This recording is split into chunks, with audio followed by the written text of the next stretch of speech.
Assalamualaikum warahmatullahi wabarakatuh. Saya Nur Rahmawati dari jurusan D3 Akuntansi. Di sini akan menyampaikan materi agama Islam. Yang pertama, manusia dan agama. Yang kedua, din al-Islam. Yang ketiga, sumber ajaran agama Islam. Yang keempat, kerangka ajaran agama Islam. Saya di sini menjelaskan bab pertama, yaitu manusia dan agama. Kejadian manusia dan alam semesta. Asal-usul alam. Berikut adalah teori-teori tentang asal-usul alam semesta. Teori keadaan tetap, state theory. Teori ini berdasarkan prinsip kosmologi sempurna yang menyatakan bahwa alam semesta dimanapun dan bila manapun selalu sama. Teori Dentuts Big Space Theory. Teori ini dikembangkan oleh geografi. Menurut teori ini, pada mulanya alam semesta berupa sebuah ritual atom yang berisi semua materi dalam keadaan yang sangat padat. Teori Hypothesis ini dikemukakan pertama kali oleh Leibniz pada tahun 1796. Ia yakin bahwa sistem tata surya terbentuk dari koordinasi awan panas atau kabut gas yang sangat panas. Asal mula kehidupan di bumi. Sebelum abad ke-17, para ahli menganggap bahwa makhluk hidup terjadi dengan sendirinya dari makhluk hidup. Ada beberapa ilmuwan yang mengungkapkan beberapa teorinya. Frasencio, Lady, Laisro, Spalian, Leopold Parstot. Demikian jauh hampir sama semua para ahli biologi sependapat bahwa pemula kehidupan terjadi di bumi. Asal-usul manusia menurut ilmu pengetahuan alam. Kehidupan berasal dari zat-zat organik yang secara bertahap mengalami perubahan menjadi makroorganik yang perkiraan bermula dari lautan. Yang kedua, olefin kimia dimulai dari atmosfer perbu dengan beraksi bahan-bahan anorganik. Yang ketiga, amor elekul marpul. Yang keempat, kemungkinan dimulai evolusi dari laut. Yang kelima, perkembangan makhluk hidup secara bertahap dalam jangka waktu lama dari bentuk sederhana menuju bentuk yang kompleks. Yang keenam, mekanik evolution dilaksanakan melalui seleksi alam. Asal-usul manusia menurut Al-Quran. Ada beberapa tahap kejadian manusia, diantara adalah 1. Proses kejadian manusia pertama, Adam. 2. Dalam Al-Quran sudah dijelaskan bahwa bahwa Adam diciptakan oleh Allah oleh tanah. Yang ketiga, proses kejadian manusia kedua, Siti Hawa.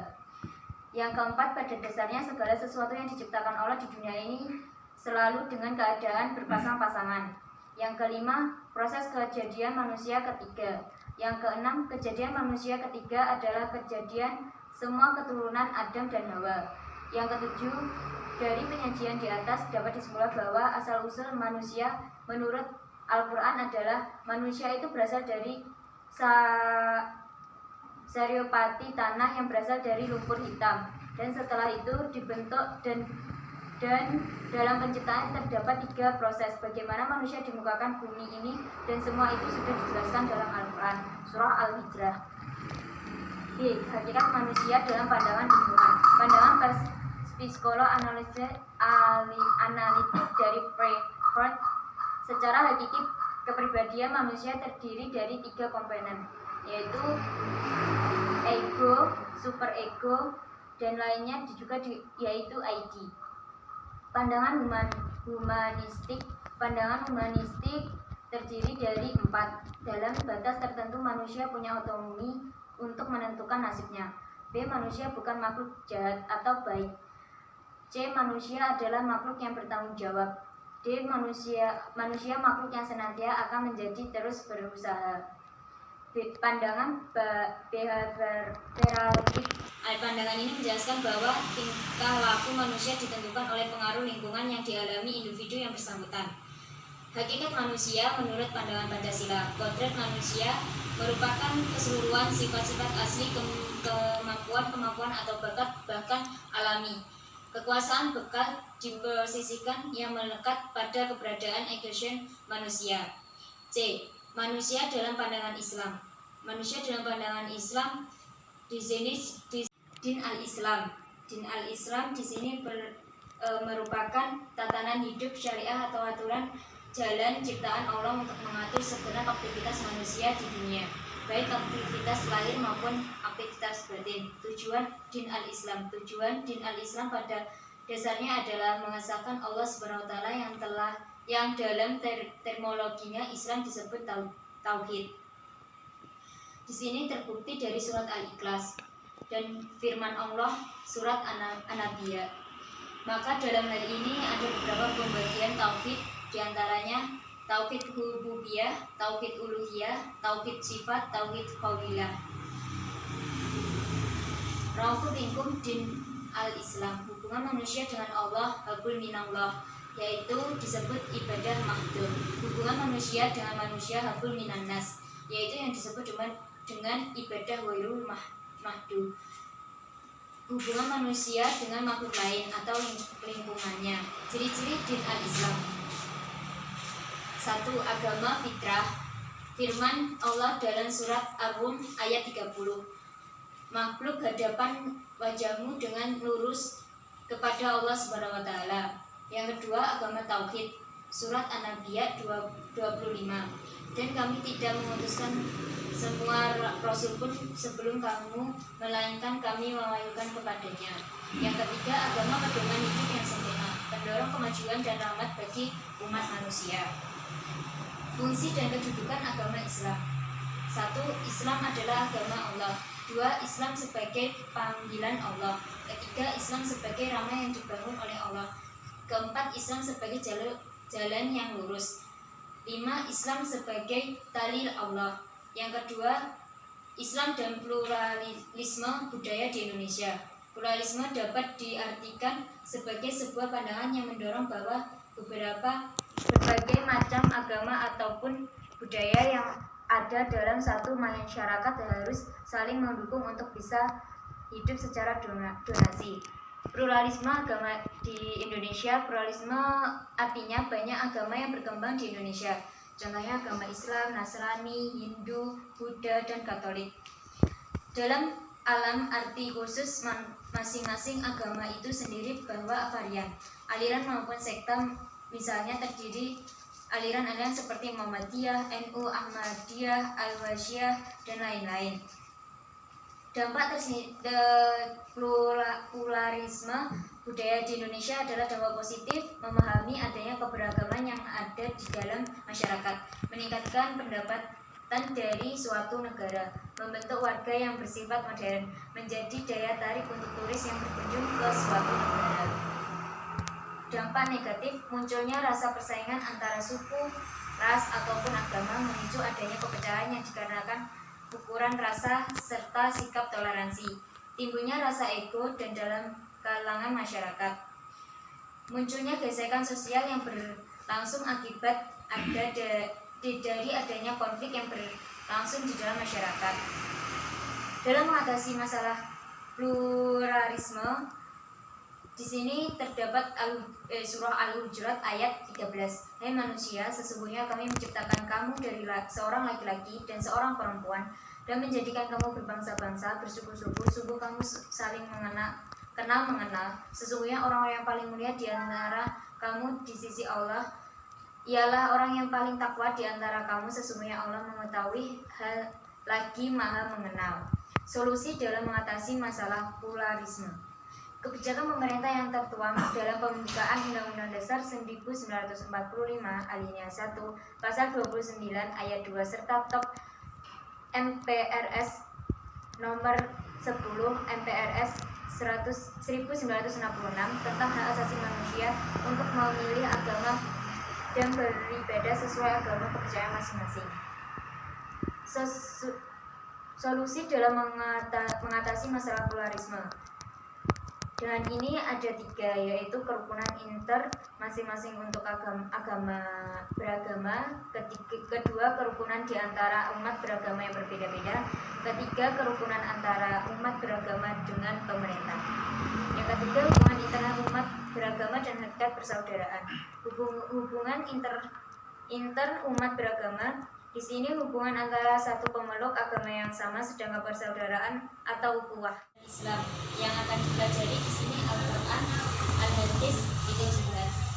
1. Al-Quran. Pengertian dan nama-nama Al-Quran adalah kumpulan atau gabungan ada yang menyatakan bahwa Al-Quran diambil dari kata Qura'i yang merupakan jamak dari kata Qori'nah yang berarti indikator.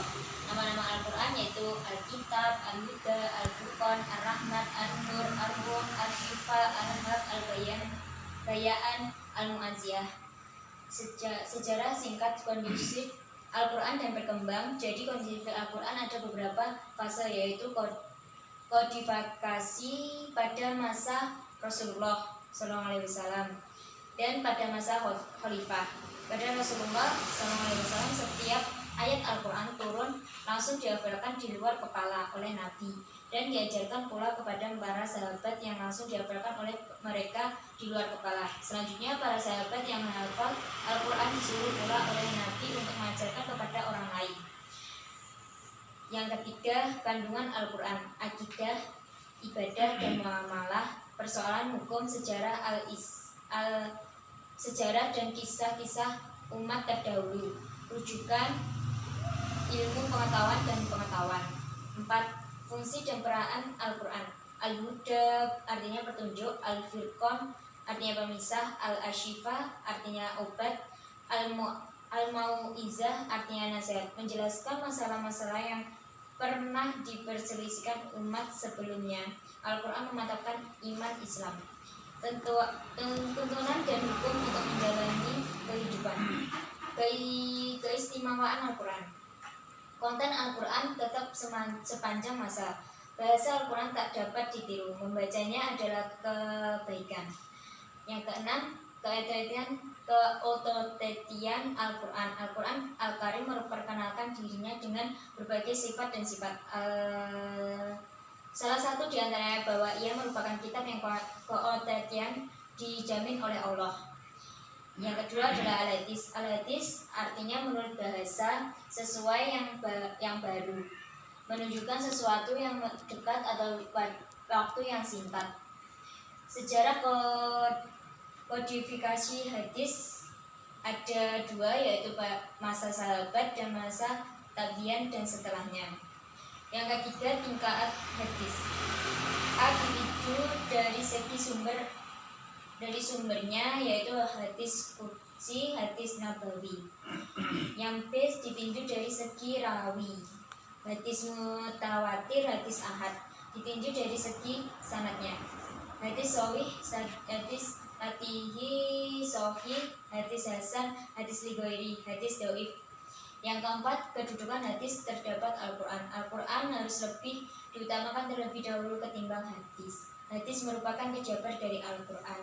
Ada beberapa hadis dan asar yang menjelaskan urutan serta kedudukan as-sunnah. Yang D, Al-Quran sebagai wahyu dari Sang Pencipta. Yang kelima adalah hadis sebagai pembuat hukum baru. Hadis dalam hukum Islam dianggap sebagai matsur itsar. Yang B, untuk mengeluarkan hukum Islam pertama kali para ulama harus meneliti di dalam Al-Quran. Yang ketiga, ijtihad. Ijtihad berangkat dari al-buj. Dari itu al-ijtihad menurut kebahasaan bermakna al-badz wal al-walmuj, pengarahan daya dan kemampuan. Ijtihad dalam Islam ialah harus mengarahkan semua kemampuan untuk mengetahui hukum syariah dan dalilnya.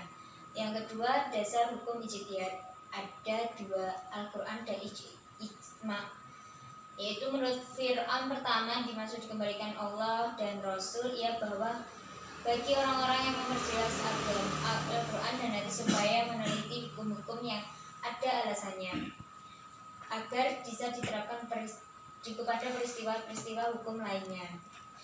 Yang di sini ijma' umat Islam yang dan beberapa madhab telah sepakat atas dianjurkan ijtihad, dan sungguh ijtihad ini telah dipraktikkan benar. Akal kita pun mewajibkan untuk melaksanakan ijtihad. Yang ketiga, masalah-masalah yang diijtihadkan. 1. Lapangan yang dibawa oleh naas yang tidak ini. Yang kedua, lapangan yang dibawa oleh nas yang qad. 1. Yang ketiga, lapangan yang dibawa oleh nas yang da'u kedudukannya dan Islam. Di sini ada 3 konsep kajian pokok, yaitu akidah, syariah, akhlak. Akidah, ikatan, sangkutan, keyakinan, dan secara teknis keyakinan atau iman. Akidah dapat diartikan sebagai sistem keyakinan Islam mendasar seluruh aktivitas umat Islam. Dalam kehidupannya dibangun atas dasar 6 keyakinan atau yang biasa disebut dengan rukun iman.